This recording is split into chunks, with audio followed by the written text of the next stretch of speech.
Amigos, ¿qué tal? Bienvenidos a esta nueva emisión de Diálogo de CGTN en Español. Un saludo cordial desde Beijing. Soy Jia Jiaping. Invitado por el Centro de Estudios de España de la Academia de Ciencias Sociales de China, Pablo Iglesias, ex vicepresidente del Gobierno de España y director de Canal Red, participó en el Diálogo Juvenil China-Europa 2025, Relaciones China-Europa hacia los próximos 50 años, celebrado en la capital china. Durante el evento, Iglesias concedió además una entrevista a CGTN en español. En la conversación analizó el significado de la visita de Estado del rey Felipe VI y la reina Leticia a China y compartió sus perspectivas y expectativas sobre las relaciones entre España, la Unión Europea y China.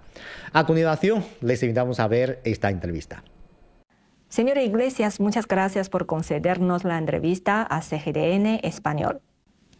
Antes de su llegada, el rey Felipe VI y la reina Leticia acababan de terminar una visita de Estado al país. ¿Cómo valora usted el significado general de esta visita? En un republicano como yo es poco frecuente encontrar palabras positivas hacia el rey o hacia la monarquía, pero en este caso voy a hacer una excepción. Creo que es bueno para España y bueno para China que el jefe del Estado encabece una visita con rango de visita de Estado, que eso es enormemente importante, en un contexto como el actual de enorme agresividad geopolítica por parte de Estados Unidos en Europa. Esa visita, en la que el jefe del Estado ha estado acompañado de algunos ministros muy importantes y también de muchos empresarios españoles, y que ha recibido muchas críticas por parte de la prensa de derechas en mi país, es una visita muy importante y es una visita buena para nuestro país y que señala la importancia estratégica de China para las empresas españolas y para el conjunto del país. Y al mismo tiempo es una señal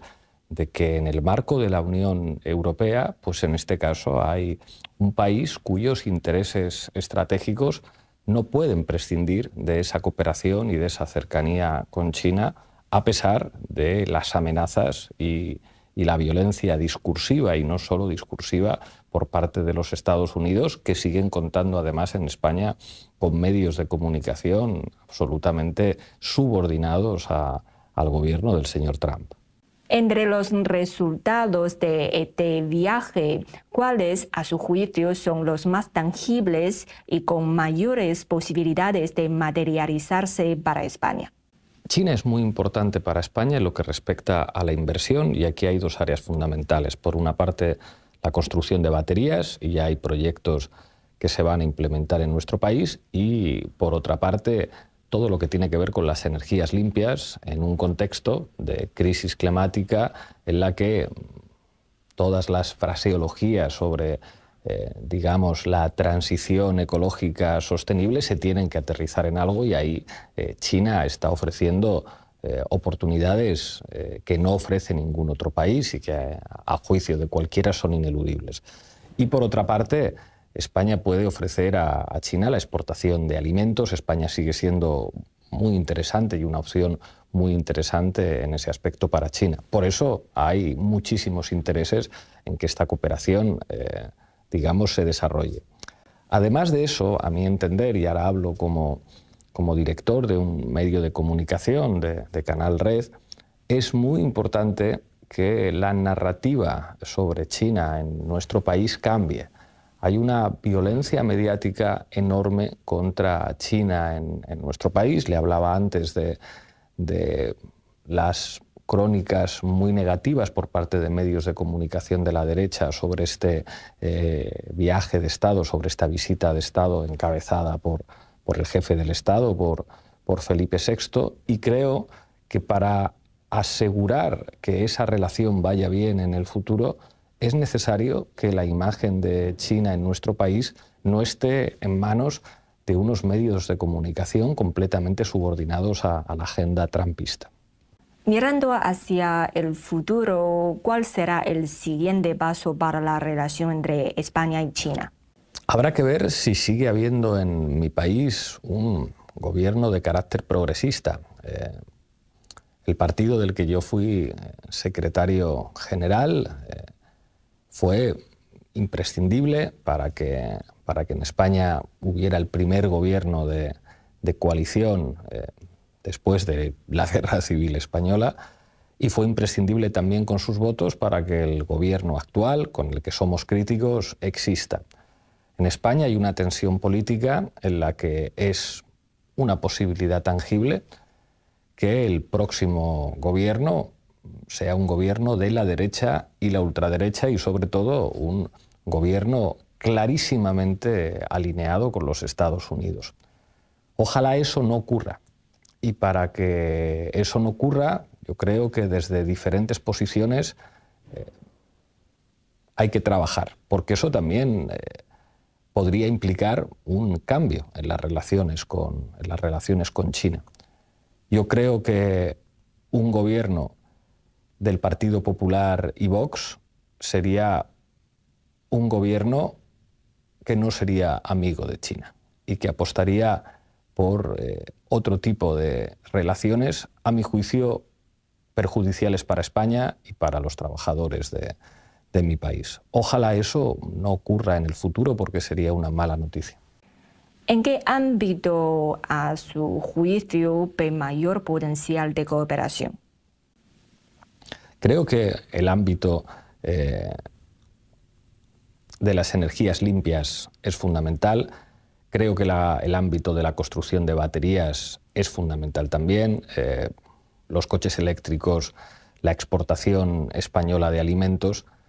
Hay áreas que, en su opinión, están siendo subestimadas, pero merecerían más atención. Se me ocurren también ámbitos fundamentales que tienen que ver con la cooperación cultural y que tienen que ver con la relación de las nuevas generaciones a través de dispositivos tecnológicos que están redefiniendo la manera en la que los seres humanos se relacionan en el siglo XXI. La inteligencia artificial está haciendo que el idioma cada vez sea una barrera más fácil de superar en las relaciones entre seres humanos. Ese choque cultural que ha podido existir entre nuestros países cada vez puede desafiarse mucho más. Y creo que es muy importante que, además de las relaciones económicas, China y España, los españoles y los chinos, hablen, se entiendan, que en España se conozcan también las ventajas de subordinar la economía a la planificación política, en un contexto además en el que los desafíos climáticos tienen como única vacuna frente al desastre climático planificar la economía. Y eso implica que las relaciones no pueden ser exclusivamente relaciones económicas, sino que en el ámbito de la cultura, en el ámbito de la comunicación directa, esas relaciones se puedan estrechar muchísimo más. En España, además, hay una amplísima comunidad china que no siempre merece o no siempre recibe toda la atención y todo el cuidado que debería recibir por parte de las autoridades. ¿Cómo cree que esta visita influirá al papel de España dentro de la Unión Europea y su posicionamiento frente a China? En Europa manda Alemania, manda Francia, después vendría Italia y España sería la cuarta economía de la zona euro. En un contexto, digamos, de hegemonía derechista en la mayor parte de los gobiernos de la Unión Europea, con nada más y nada menos que Ursula von der Leyen al mando de la Comisión, la influencia de España es relativa. No hay que hacerse demasiadas ilusiones con respecto a esto. Pero es un mensaje muy importante que hubiera una visita de Estado a este país, y es seguramente un ejemplo para muchos estados europeos a los que Estados Unidos les está diciendo corten relaciones con China, y que sin embargo tienen buenas razones estratégicas para estrechar unas relaciones que, a mi juicio, son imprescindibles para la Unión Europea. Quiero ser muy claro en esto. Europa, por su propio interés, por el interés de sus propios pueblos y su propia población, debería tender en este siglo a alejarse de los Estados Unidos y a acercarse a China. como objetivo histórico de largo plazo. Habrá que ver si esta visita se lee en el futuro en clave estrictamente coyuntural o, por el contrario, marca una tendencia soberana de un país modesto como es el nuestro, la cuarta economía de la zona euro. Es importante, pero no es de los países que mandan, pero sí eso puede ser una tendencia y un ejemplo para otros países de la Unión Europea que tienen todos los intereses y todas las razones para entenderse con China, que además es un aliado fiable en términos económicos, fiable en términos del respeto de la legalidad internacional y que jamás pretende imponer su modelo ni un gobierno de un signo u otro a los países con los que se relaciona. Todo lo contrario a Estados Unidos, que siempre ha tratado de ejercer su liderazgo tratando de imponer quién debe gobernar y quién no en países soberanos. En los últimos años, dentro de la Unión Europea también existen diversas voces con respecto a la relación con China. A su juicio, la Unión Europea, ¿cómo debería abordar la relación con China de manera objetiva y racional?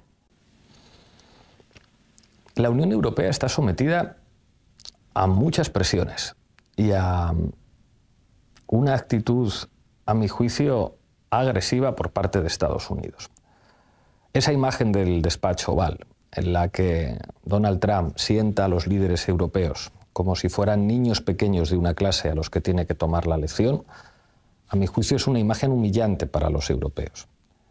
La imagen de Ursula von der Leyen en un campo de golf propiedad de Donald Trump en Escocia, poco menos que dándole las gracias por un acuerdo humillante en términos económicos para la Unión Europea, creo que eso debería llevar a una reflexión sobre si Estados Unidos es un buen aliado para la Unión Europea o si, por el contrario, la Unión Europea debería tender a tomar cierta distancia y buscar otro tipo de amigos. Mi posición es la segunda.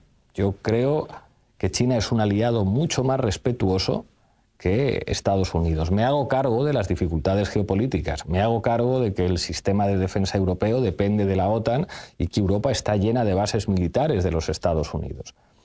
Pero que los europeos estemos pagando una guerra contra Rusia, que está generando un enorme sufrimiento a los dos países, pero sobre todo a Ucrania, y que no aumenta la seguridad de los europeos ni su prosperidad y que ha roto unas relaciones históricas entre Alemania y Rusia que tenían quizá uno de sus elementos definitorios en Nord Stream y en lo que implicaba la compra de gas barato por parte de Alemania a Rusia, que todo eso haya volado por los aires en una lógica en la que Europa parece más una provincia de Estados Unidos que un espacio geopolítico soberano, debería, a mi entender, hacer pensar a los europeos que hay que mirar hacia Asia y dejar de mirar tanto al vecino atlántico que cada vez es un socio menos de fiar.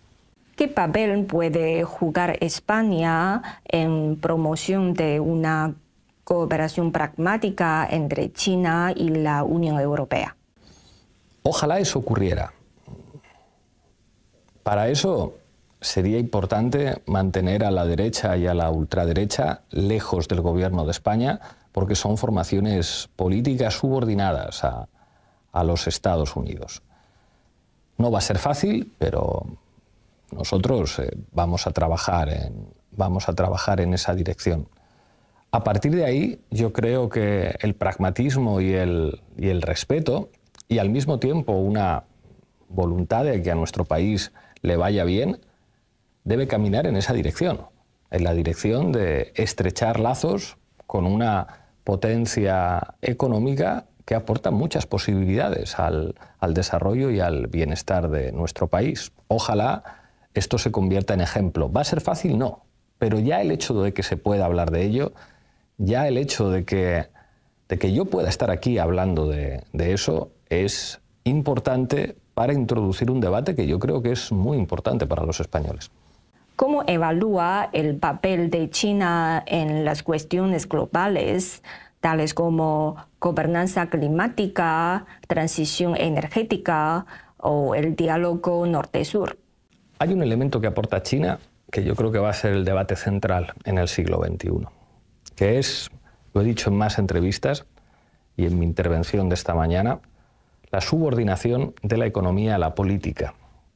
Esto es algo muy importante. No nos podemos acostumbrar a que las organizaciones políticas de los países, los estados, se tengan que someter a los intereses particulares de multimillonarios.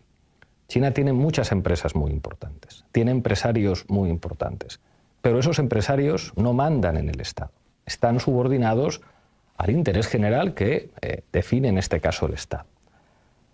Enfrentar los desafíos climáticos en un contexto en el que la posibilidad de un colapso climático global es una realidad, implica que la economía tiene que estar subordinada a la política. Si la economía no está subordinada a la política, podemos caminar hacia el desastre. Si la política se convierte en una mera prolongación de intereses económicos individuales de los superricos, caminamos hacia el desastre. En ese sentido, China aporta una visión en la que la planificación económica implica una subordinación de la economía al interés general que defina un Estado. El Estado se podrá equivocar, podrá haber fines políticos que fracasen, podrán criticarse los déficits de participación popular. No soy un ingenuo, pero siempre será más racional planificar políticamente la economía a pensar que los ultra ricos pueden parasitar el Estado y definir los estados en función de sus intereses individuales, que es lo que estamos viendo en Estados Unidos y en sus potencias subalternas. Esa yo creo que va a ser la clave fundamental del debate en el siglo XXI. La subordinación de la economía a la política, el que la política esté por encima de los intereses económicos individuales. Mencioné la gobernanza climática porque justamente está celebrando la cumbre climática en Brasil. Y muchos títulos en los medios de comunicación son muy interesantes. ¿Cómo es posible celebrar un evento climático sin presencia del presidente de Estados Unidos? Su pregunta es muy inteligente. Se podría decir lo mismo de la ONU. ¿Qué sentido tiene que la Asamblea General de la ONU diga una cosa si Estados Unidos se desentiende de eso? ¿Qué sentido tiene que en la cumbre climática se tomen una serie de decisiones si Estados Unidos decide caminar hacia otro lugar? Bueno, pues está bien reconocer que la clave de que al mundo le vaya bien es atar en corto a Estados Unidos. ¿Quién puede atar en corto a Estados Unidos? ¿Quién tiene peso económico, político? ¿Quién tiene peso moral en el sur global, entre los BRICS, para atar en corto al Estado más peligroso para el futuro de la humanidad? China. Y luego, diálogo norte-sur. Más que norte-sur, yo hablaría de centros y periferias. El sur global, que como concepto va más allá de la geografía y tiene que ver con algo muy importante, que es el pasado colonial de los países llamados hoy a liderar el siglo XXI. Eso es muy importante. Desde que el capitalismo es un sistema histórico, el liderazgo político, cultural y civilizatorio lo han tenido potencias de matriz cultural europea, fuera Gran Bretaña o fuera Estados Unidos. Eso está cambiando. Ese nuevo sur global está liderado por potencias que padecieron los horrores del colonialismo y que padecieron el racismo colonial europeo. Yo creo que es extremadamente excitante imaginar un siglo XXI distinto, en el que el diálogo norte-sur, o de los viejos centros y las viejas periferias, se hace desde una posición completamente distinta en términos jerárquicos. El sur ya no tiene que mirar al norte desde abajo. Muy al contrario, el sur puede mirar al norte cara a cara e incluso puede decirle al norte, ustedes ya no mandan. Hay un polo distinto. La imagen de la cumbre de Shanghái hace 2 meses o 1 mes y medio era un mensaje al norte diciendo, aquí ya no manda solamente Estados Unidos. Aquí estamos nosotros con otro tipo de liderazgo y creo que es un mensaje esperanzador también para los pueblos del norte. En el actual contexto global, ¿cree que la izquierda europea debe replantear su relación con China y con los países del sur global? No sé si existe una suerte de izquierda europea. Digo esto con conocimiento de causa. Yo estuve en el Parlamento Europeo, después, junto con Jean-Luc Mélenchon y Caterina Martins, formamos un partido europeo, Ahora el Pueblo. Mi compañera Irene Montero es eurodiputada, habló con ella muchas veces y me explica el funcionamiento de las distintas familias de la izquierda europea. La izquierda europea es algo muy complejo y efectivamente la relación con China es un tema de discusión. El partido al que yo pertenezco, Podemos, ha sido muy claro en este aspecto, diciendo nosotros queremos tener una relación de amistad y queremos tener una relación de cooperación. Cuando se produjo recientemente una reunión entre representantes del Partido Comunista de China y Podemos, que se habían reunido también con otras formaciones políticas de España, lo que dijo mi partido es, nosotros queremos hacer esta relación pública. Nosotros no tenemos nada que ocultar. Nos gusta tener esta relación, queremos hablar de política, podremos tener diferencias, pero queremos construir una relación de amistad. Y pensamos que esto sería bueno para el conjunto de familias europeas de la izquierda. Tengo la intuición de que cada vez más sectores políticos de la izquierda europea nos van a dar la razón precisamente porque estamos en una coyuntura geopolítica en la que hay que tener amigos para hacer política.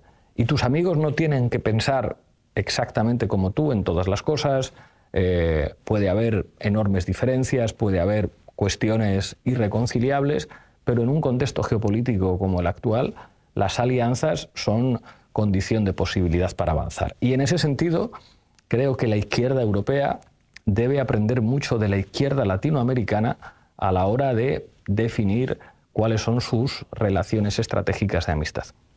¿Cuáles creen que son los principales sesgos y carencias en las maneras en que los medios de comunicación occidentales que informan China? En general, los medios de comunicación occidentales o bien orientalizan a China, en el sentido que le dio Eduard Said a esta expresión, como de atribuir, digamos, como una serie de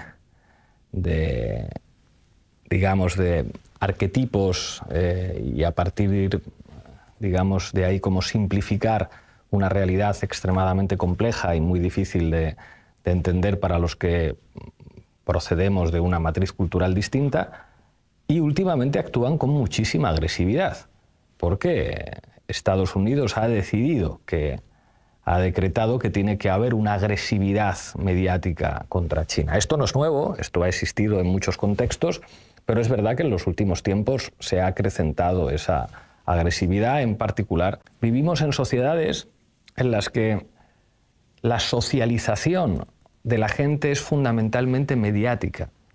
Lo que pensamos, lo que sentimos, cómo nos vemos como individuos, como miembros de una colectividad, como naciones, es algo que se forma en función de nuestra sociabilidad mediática. Son los medios de comunicación los que nos enseñan a pensar, los que nos enseñan a hablar, los que ponen palabras a las cosas. Es algo que la derecha a nivel mundial ha entendido siempre. Por eso han tratado de controlar siempre los periódicos, las televisiones. Por eso Elon Musk se compró Twitter. Siendo vicepresidente del gobierno, me di cuenta que quería seguir haciendo política desde otro lugar. Quería seguir haciendo política teniendo nuestro propio medio de comunicación. Eso es Canal Red, que nació en España, pero que ya está en América Latina y que busca aliados, busca amigos, busca crecer con medios modestos, pero desde la convicción de que la política no solamente se hace desde las instituciones administrativas de gobierno. La política se hace en lo social y la política se hace también en lo mediático. Es, si quiere usted, una manera de aterrizar la visión de un marxista italiano que sigue siendo muy leído y muy citado, Antonio Gramsci, que decía: el gran terreno de combate político es la ideología, es lo que podría llamarse ahora la cultura. Por eso ahora siento que sigo haciendo política, pero desde un ámbito distinto al de la política institucional, al de la política de gobierno, y que es igual o más importante, y bueno, en eso quiero seguir. Después de dejar la política institucional, regresó al ámbito mediático. Y como profesional de los medios, ¿cómo aborda la cobertura de los temas relacionados con China? Como decía antes, genera un interés que nunca deja de sorprenderme. ¿Cómo es posible que cuando hablemos de China haya tantos latinoamericanos y tantos españoles que nos presten más atención que cuando hablamos de cualquier otro tema? Es como si China ya no estuviera tan lejos.